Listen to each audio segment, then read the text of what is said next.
The square root of -1 equals I. If you're anything like me, I was forced to accept this fact as gospel when I first learned about complex numbers, which naturally felt unsatisfying. How could something that was defined in such an axiomatic and hand-wavy method, which doesn't even make much sense, be so prevalent in physics and engineering, with uses from electrical impedance to quantum mechanics, or essentially anything to do with waves and oscillation? And how could e raised to the I pi equal -1?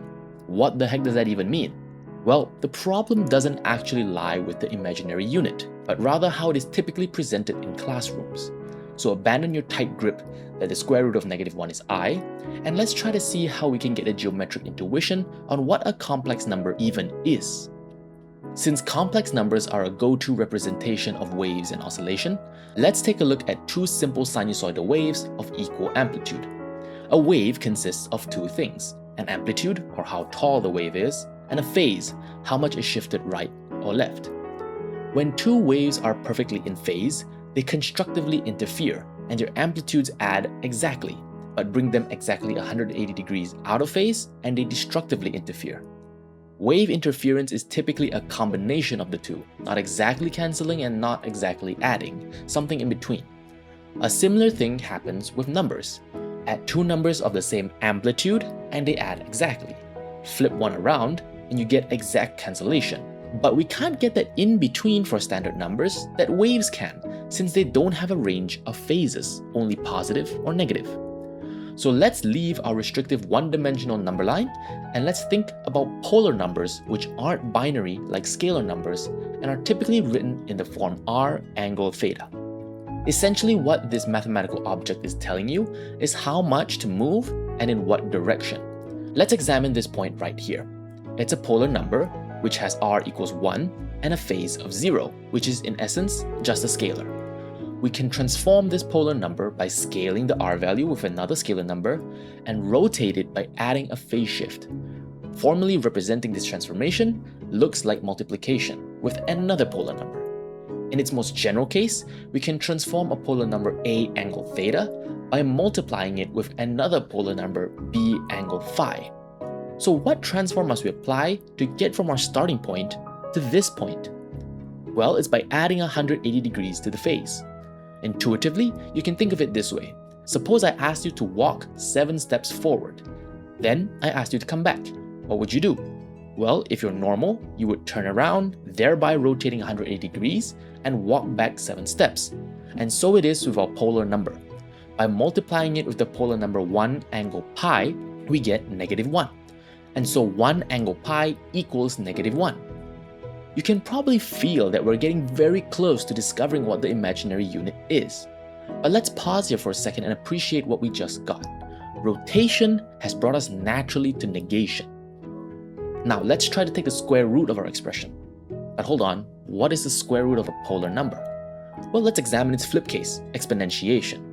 When we exponentiate values, we're performing repeated multiplication, and so we get that a angle theta raised to the nth power is just a of n angle n theta. If we consider just our unit circle case where a equals 1, we would see that exponentiation of that polar number is just repeatedly adding theta. So in its reverse case of taking the nth root, we just divide the angle by n. Taking the square root of -1, therefore, is simply given by 1 angle pi over 2, and as notation would have it, is defined to be I.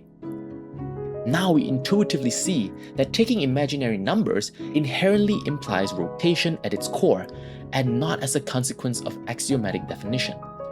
To fully formalize this, let's define a new plane of these numbers, which is called the Argand plane. Since we saw that the imaginary unit I is pointing perfectly upwards, and the real number 1 is pointing perfectly rightwards, we can define the x-axis to be the real axis, and conversely the y-axis to be the imaginary axis, and we call this the Argand diagram. Final part, let's try to evaluate this polar number z. We see that we can decompose it in this way, which gives us two new polar numbers, z cosine phi angle gamma and z sine phi angle omega. Since this term has an angle of 0 and this term has an angle of pi over 2, we can rewrite z as z angle phi is equal z cosine phi plus I z sine phi, and further generalize this to the form we're all familiar with. Z is equals A plus BI. Going back for a moment, this form that we wrote actually gets us very close to Euler's formula, which in essence, it is, where the rotation angle theta is given by the complex exponential, and so it follows that e to the I theta is equals to cosine theta plus I sine theta. If we think about rotation by 180 degrees, which we already know gives us -1, we get back what we talked about in the beginning. E to the I pi is -1. So you see, the imaginary unit, and in fact all complex numbers, were never at their core a way to define what square root of -1 is, but rather they envelop within themselves the concept of rotation and oscillation in one neat package, phase and amplitude in one number. This makes them an indispensable tool in the fields of physics and engineering whenever you want to talk about waves, repeating actions, oscillations, and so on, and why it's so prevalent in modern fields of physical study. Not that we need to make use of the square root of -1, but rather we need to make use of its geometry. I was initially planning to make this video to be the same old discussion about complex numbers you're probably used to, having heard it at lectures over and over again with the Argand diagram, complex conjugates, and so on. But I think that it's a beautiful thing to understand the underlying geometry behind what complex numbers even are, since they help us to better understand everything else that comes with a complex number lecture. Building first the concept of rotation as the core of the imaginary unit, which brings about movement to negative numbers instead of negative numbers being the basis of I. Next, we'll move on to the principles of complex numbers and how to use them, with concepts like conjugates, Cartesian to polar conversions, the Moivre's theorem, and nth roots.